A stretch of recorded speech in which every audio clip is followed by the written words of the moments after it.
Hello everyone, my name is Jebro, and today I'm doing my first ever build video for the Necro, and actual build video in the ESO whatsoever. This is pretty much just giving me skills, because I have not got a ton of skill points. My champion points are kind of just a typical healer spread. I will go through them very briefly.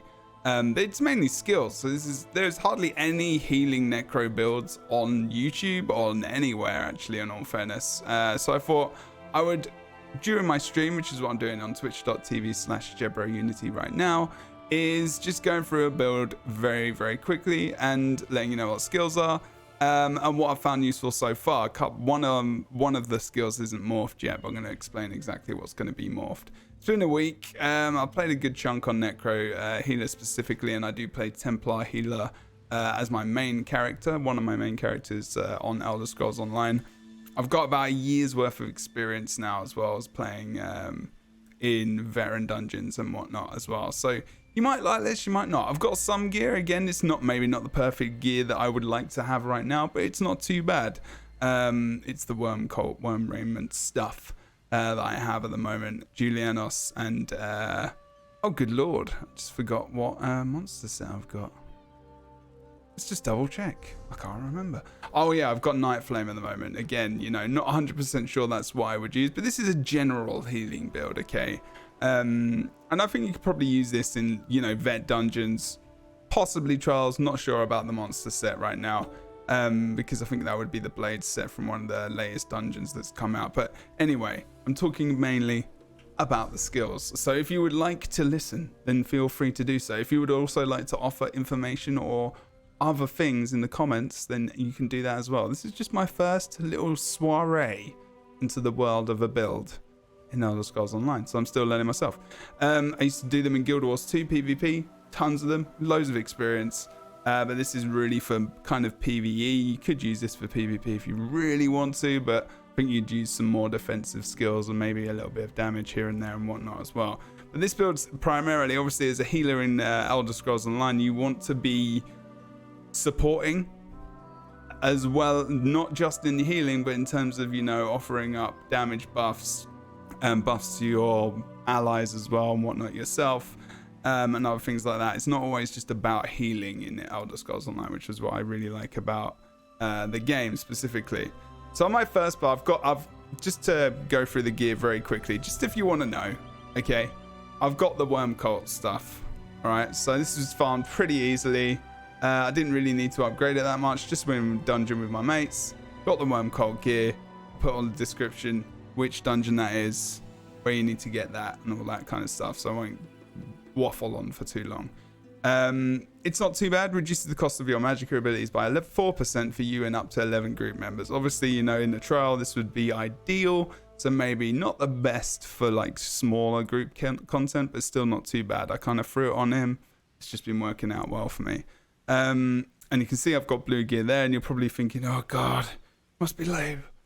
Jesus, I just haven't had time to go and get the stuff. So obviously I want to get this up to epic, but I don't really want to spend the items and whatnot on that to upgrade those right now. So it's Julianos there, 5. Imagine they're purple, and then we've got Night Flame, which is not the worst in the world. Maximum Magicka 1058, and when you heal a friendly target, you have 5% chance to summon a totem for 6 seconds that heals you and your allies within 5 meters for 4,134 health every second.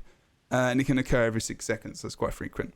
Nice amount of just kind of extra healing, really, I suppose. It's pretty damn good. Let's go to the abilities, because that's what you really want to see. Okay. So Necro is obviously Living Death is the healing line. Again, you know, still need to level these up. I know this is an initial first fun build that I'm just enjoying, and I thought I'd throw out there. So what the Necro healing is about really is, and generally is about using corpses as an extra boon so that you can do more damage, you can do more healing, or more support, whatever you want to call it. And you need corpses for this. So I've got different abilities here, and one day I'll go through these and I'll talk about these different abilities in the Necro itself, maybe in more detail. But This first ability here is called Stalking Blast Bones, and actually isn't even Living Death whatsoever. It's actually in Gravelord, which is the DPS line. And as you can see here, I've got Stalking Blast Bones 4, obviously, which is what it's been ranked up to. But you can see, summon a flaming skeleton from the ground after 2.5 seconds. The skeleton runs after the target and explodes when it gets close to them, dealing 8,019 flame damage to all enemies. So it's AoE when it explodes. So, and let's go through the morph. The morph is the Magicka morph, because otherwise you can morph it into a stamina ability, so there's no point in doing that whatsoever, which is why it's damage oriented. So every second the skeleton spends chasing its target increases the damage of the explosion by 10% up to a maximum of 50% more damage, which is pretty nice. Nice to have the damage, but it's more about the actual corpse itself. So if I press 1 here, you can see the corpse comes up, corpse runs in, I have a corpse. That is the sign that you have a corpse, that you can either take its soul, you can use it as a, you know, something to cast an AoE on, or you can siphon to give you your, well, I'm going to go through that in a minute, because you can actually siphon souls to gain your ultimate quicker, to give you I think it's 2 charge, but we'll go through that ability in a moment. So thinking about this is bringing up a corpse explodes, you have a resource on the ground which you can potentially use. So your second ability actually is what is literally the next thing, you know, I need that corpse for. So release residual fragments of fallen souls at the target location, healing you and your allies for 5,979 health. Consumes a corpse on cast to continue to heal you and your allies in the area for 5,780 health over 5 seconds. You can consume up to 5 additional corpses on cast, with each corpse extending the duration of the heal over time by 5 seconds. I have indeed morphed this, and I'm going to tell you what the other morph is actually, because I haven't actually tried a lot of the different morphs, but I think they've been fairly obvious ways to go. If I can find it, hopefully. A Gravelord, Living Death. There we go. So this one specifically, which I've lost, managed to lose it. Massive failure. No. It's Enduring Undeath. Here we go. Oh, there it is. So the original ability was Life and Death. The other one is called Renewing Undeath, and it's consuming a corpse also removes up to 3 negative effects. So really, you have an option. And this is one thing maybe that I should have looked up prior to this. You could have the remove 3 negative effects, which again in PvP might be more useful. In PvE, I've found that this heal is just nice. You know, we haven't got a ton of cleanse on this build, so I would say that you have a choice here. It really depends what you're doing as well, like PvP or PvE. Like PvP, I might actually take the negative effect removal. I do have some cleanse and whatnot as well, so it's a bit, this is what I've been running. I like the amount of healing that I'm doing. I can plant this on the ground and it's gonna last for an extra 5 seconds on a big, you got tons of mobs dead, like you're running through a trial, you're running through Cyrodiil and whatnot, you plant that down, so many people are running through that, it just gets picked up really well. You can put it in the choke point, it's extra just healing, you can just chuck it down again, it's nice. It's only 3,019 magicka as well, which is pretty nice. I don't know, I think I like the heal more at the moment, but I'll try both. Removal is good. Always is. Just depends what you're doing, I think. But yeah, if you've got any comments about this, go for it. But yeah, it's fun to use as well. It just looks cool. So so I like it on the floor more. You can use that corpse, then using that corpse, press the second ability. That corpse gets spent, I guess you could say. And that AoE is on the ground for a certain amount of time. Obviously, with one corpse on the ground, it's going to be there a lot shorter than if you've got, more than one, obviously. Sticking out on the ground, boom, done. Lovely. Brilliant. Let's move on to the next one. Next ability is going to be called Necrotic Potency, which is actually Just go up here. It's not in Living Death. It's in Bone Tyrant. Bone Tyrant is the tanking line. As you can see here, it's sap the lingering life from fresh corpses, granting you 6 ultimate and healing 606 health every 1 second for 2 seconds per additional corpse. This ability scales off your max health, while slotted your damage taken is reduced by 3%. That's the morph. So having a look at the other morph, because I haven't got this on the screen. Again, I'm not editing this, it's just something I'm doing off the top. The other morph is you gain major protection. So it's like, okay, not too sure. I'll actually, no, I have taken the protection. There we go. Sorry. No. I took the gain more ultimate per corpse. That's interesting. I'm not sure that's come up right. Either that or the guide I'm looking at. This isn't actually updated. I'm not sure which one I've actually updated to then. My good lord. Interesting. It is necrotic potency. It says gain more ultimate per corpse. I'm pretty sure that's what it said, but it also says, while slotted, your damage taken is reduced by 3%, which is, it should say it. I think it's just, the tooltip's just round a weird way. I don't know. Anyway, that's what it is. The other one, which is called Dead in Pain, is gain major protection.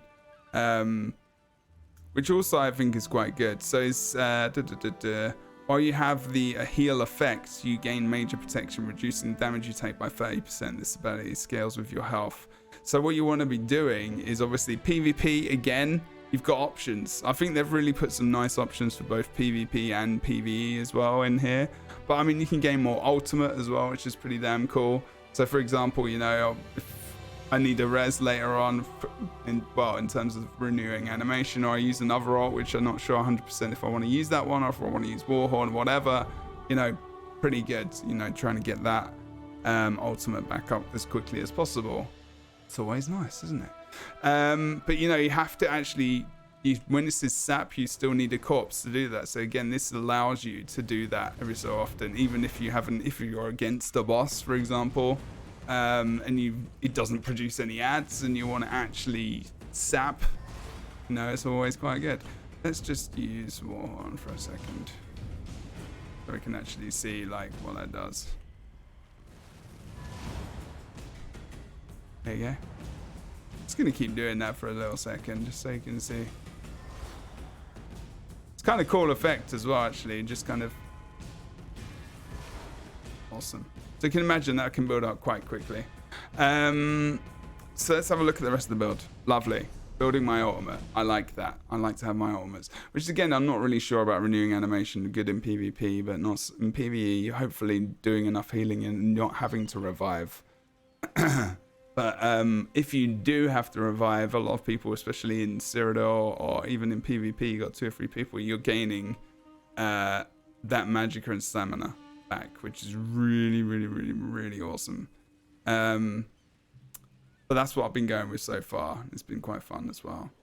So braided tether 3, obviously I'm upgrading this at the moment. This is in your healing line. Just go over here, you guys can, so I can actually give you the right information about the morph. It says read it. Braided tether 3, siphon the last remnants of life from a corpse, healing for 15,912 health over 12 seconds to yourself, all allies around you, and all allies between you and the corpse. While slotted, your healing done is 3%, increased by 3%. Again, you need to have a corpse for this. So if you can see my bar, it'll come up in a second. I can use it. So I use number 4 skill. You have this channel. So you need to have allies between you, right there, between you and the channel, and also around you. You can see this blue kind of healing area. It's pretty nice, actually. It's over time. It's not like instant, obviously, but actually gives me, I like the effect as well. It's the damage effect, the damage siphon or channel, whatever the flipping hell that line's called, is actually a different color as well. So you can actually tell what the different you can actually tell what it is in PvP and whatnot as well.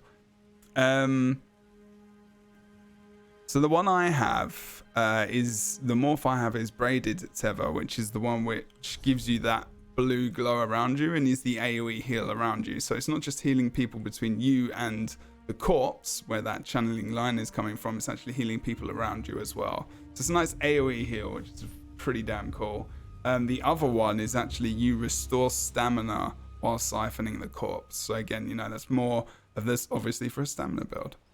I think that's pretty self-explanatory. There you go, sorted. And this is Resto staff obviously as well. I mean, you could, and this is because I've got all my healing abilities on here, really more than anything else. But yeah, it is Resto staff on this first bar. And then we've got Combat Prayer, obviously, because of, you know, having a Resto staff ability is damn good. And the reason I've got Combat Prayer is because of the buffs. So let's have a look. Slam your staff to activate its blessings, heal you and your allies in front of you for this amount of health, 4,655. Also grants minor berserk, minor resolve, and minor ward, increasing you and your allies' damage done by 8%, physical resistance and spell resistance by 1,320. Again, the numbers are going to be different for 8 seconds. So again, this is all about buffing. We've got loads of, we've got heal abilities. We've got heal ability there. We've got heal ability there. We've got a little bit of self-sustain there, but not, you know, it's not mainly what it's about. It's more about getting the ult. And then you've got your buffing there as well. So you've got a lot of healing for, pardon me, this ability specifically. You could put a slot, you could slot another Resto staff ability in here, in all honesty. Potentially, I think I was gonna try Steadfast Ward, but I don't know, not too sure about that one. Probably Healing Springs. You know, restore 338 magicka for each friendly target hit by the initial heal. I think you could probably stick that in as well. Maybe mutagen, I'm not too sure. But kind of, as a kind of a little mini emergency. But I've done fine with this so far, and I think it's actually quite good because it's just a buff. It does heal as well. Magicka isn't crazy big. I think it's less. No, it's a little bit more than Healing Springs actually, to be honest. But it gives you those buffs, and those buffs are important. You know, you give the ward, you give the resolve, the berserk. It's not just survival, it's your damage output as well, which I think is important. Like I said, it's not just about doing healing. It's about buffing, and it's about like debuffing the enemy as well, which is what this next ability is about. Obviously, many of us who are healers know why we have this ability, but I'm going to go through it in case you're new as well, which is why I'm going through all the abilities as well. And it's Elemental Drain 4. So send the elements to sap an enemy's defenses and afflict them with a major breach for 24 seconds. 24 seconds is a long time. Reducing their spell resistance by 5,280.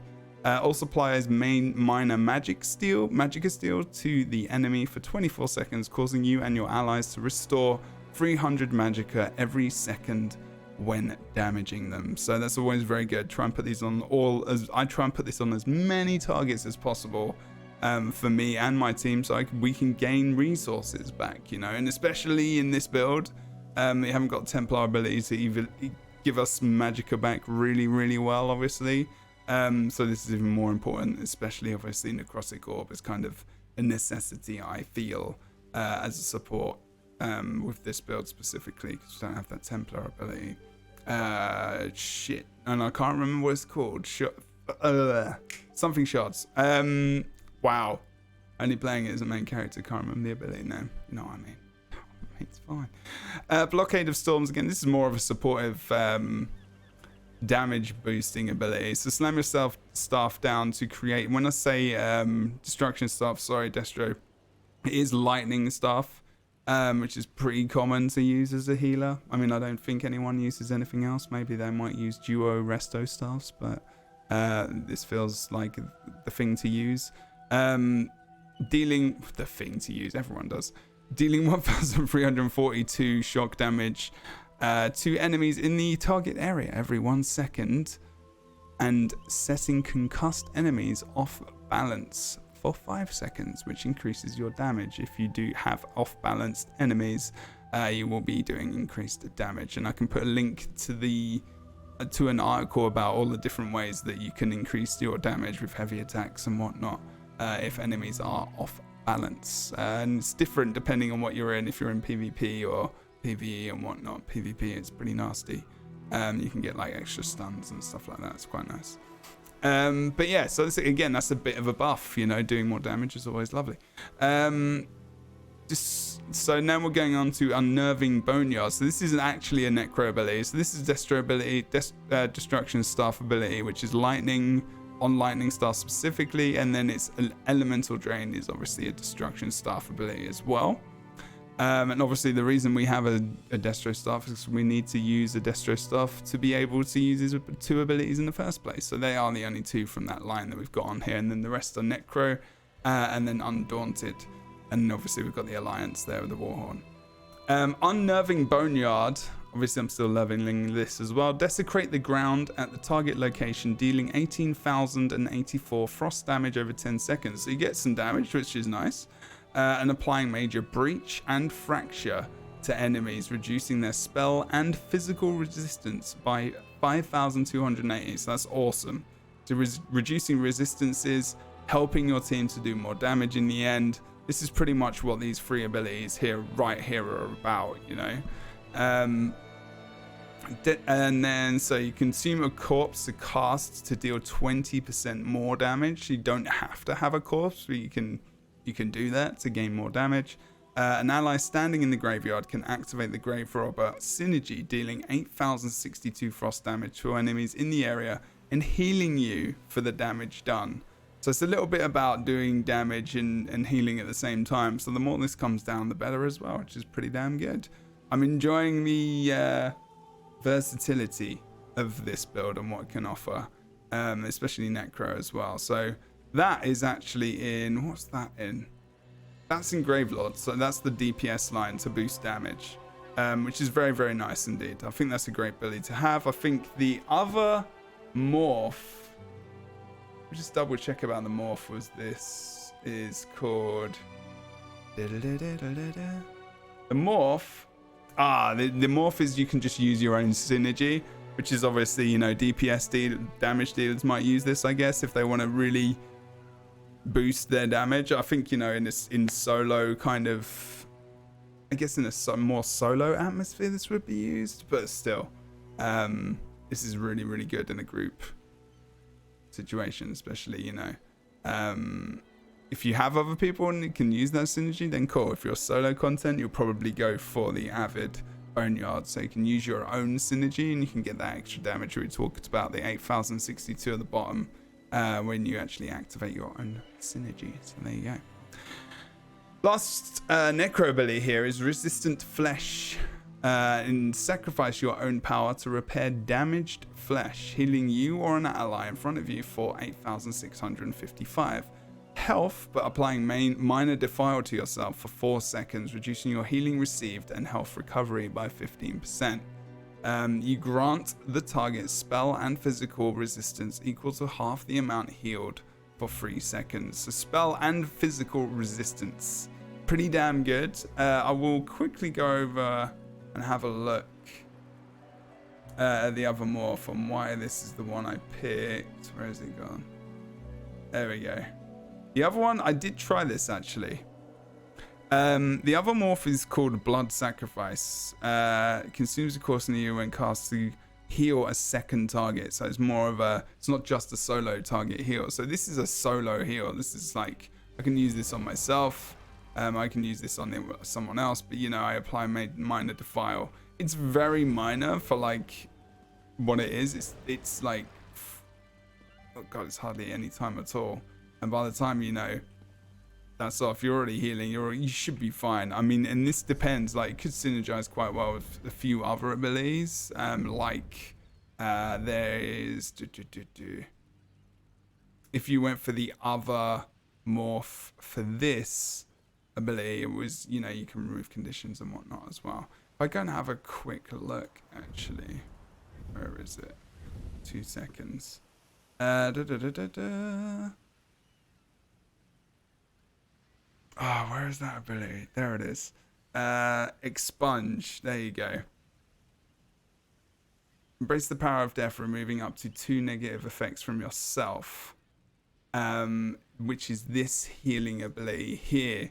So you could actually use this in synergy with this, in all honesty, because if you put Defile on yourself and you get rid of one of these conditions, if you put in Expunge, you can actually restore magicka and stamina for each negative effect removed, which is what I do think I have actually. There you go, that's what it says.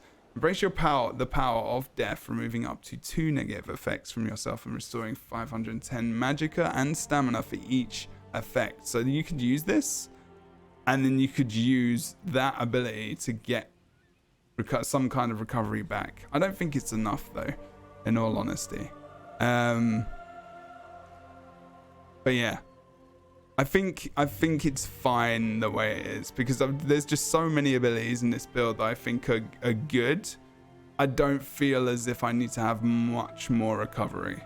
Again, you know, it doesn't necessarily, I'm not saying this is like the best build ever. I just think it's a decent build that I've kind of logically come up with, which makes the most sense for what I'm playing, and it's fun, and it uses Necro to it's kind of not full, I don't know if fullest is the right word, but you know, I can raise a corpse, I can use that corpse for healing. You know, I can raise a corpse, I can use that corpse for healing in a different way, or I can buff, you know, it's just cool.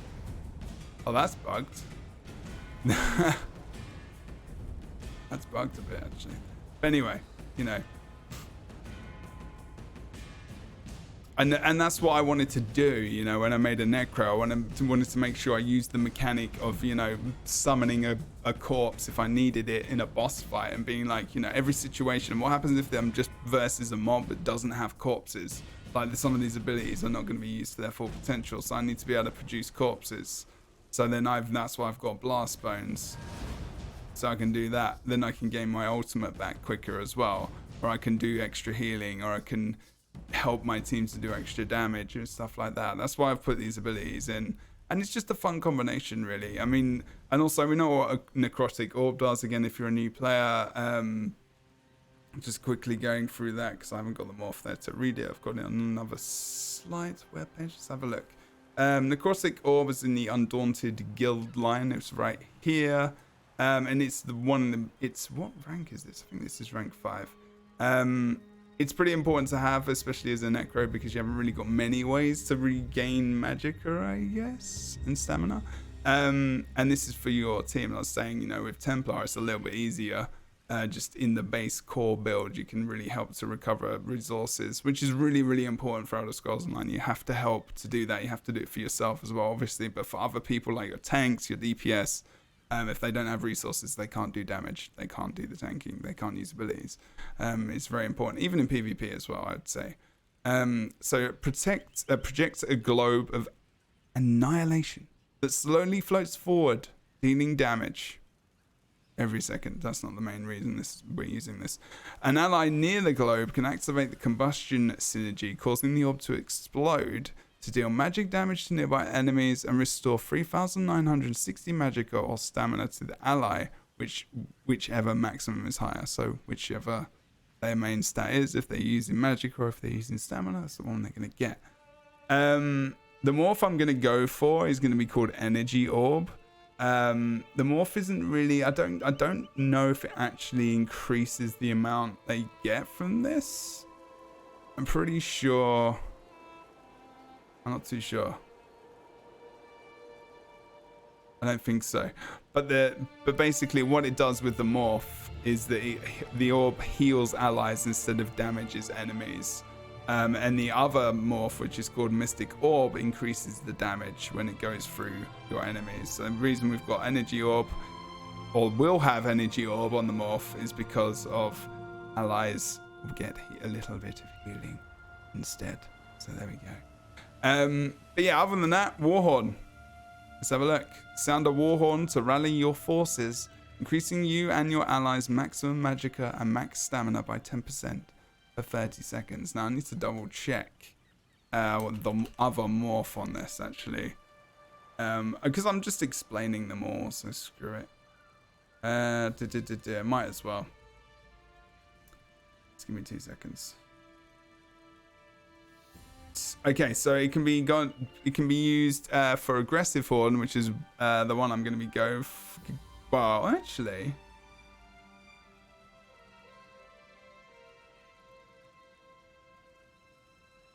I guess you could go for both. Good try. I guess again it depends which one you want to go for. Aggressive horn, you and your allies also gain major force, increasing your critical strike damage by 15% for 8 seconds, or you could go for sturdy. I'm assuming, again, it's going to be the aggressive horn, because sturdy horn has increased duration and gives physical resistance and spell resistance. I think both of these are actually quite useful, dependent. Again, damage is something you want to be buffing quite a lot of, because you're assuming you're doing your job as a healer when you're healing. You know, you want to be healing, you want to offer a, ward and different stuff, which is why I've got combat prayer and stuff. So I think, there is an option there. I think that is the legitimate thing you can think about. If you're, I'm talking about this in a very general way. It's not necessarily aimed at veterans or like pro players. It's always good to think about and go through your build and think, and maybe in my situation with my trial group, with my PvP group, with my, dungeon group, whatever, maybe it'd be better if we had a little bit more like resistance, because maybe we'll be able to do a little bit better. It will help me with my healing and learning and stuff. And then when I feel confident in that, I can move to the other morph and I can just offer up a lot more damage buff, and that might seem a bit bollocks. It might not, but you never know. I'm just going through this in a very basic way, and this is the first time I've kind of ever done this in Elder Scrolls Online, and I'm learning lessons just as I'm doing this. So I just wanted to go through the skills. It wasn't quick at all. So I've done this on Twitch while people are coming into the stream and they're wondering, what the hell is Jebro doing? So I hope you enjoyed this. Again, some of these things aren't morphed. Showed you the build, the items I have as well. They're not, it's probably not the gear I want right now. I'm still kind of playing through it, still working through it. This was kind of the build that I came up with and started to use. And we talked a little bit in chat about this as well. And it is fun to play. This ultimate here, I think you could change in and out depending on what you're actually doing. Renewing animation, so bringing your allies back from the brink of death, resurrecting up to 3 allies at the target location. I've used this in Cyrodiil. It's really, really fun. And you also restore 5,200 magicka and stamina for each ally you resurrect. Again, in PvP, that's fantastic. In PvE, that's fantastic. If you're in a raid and your tank dies, they're going to be resurrected. If you got a couple of DPS go down, they get resurrected and you get your resources back. I mean, how much magicka have I got? I mean, I've got 29,000 magicka. If I'm low, I'm getting like half of that back.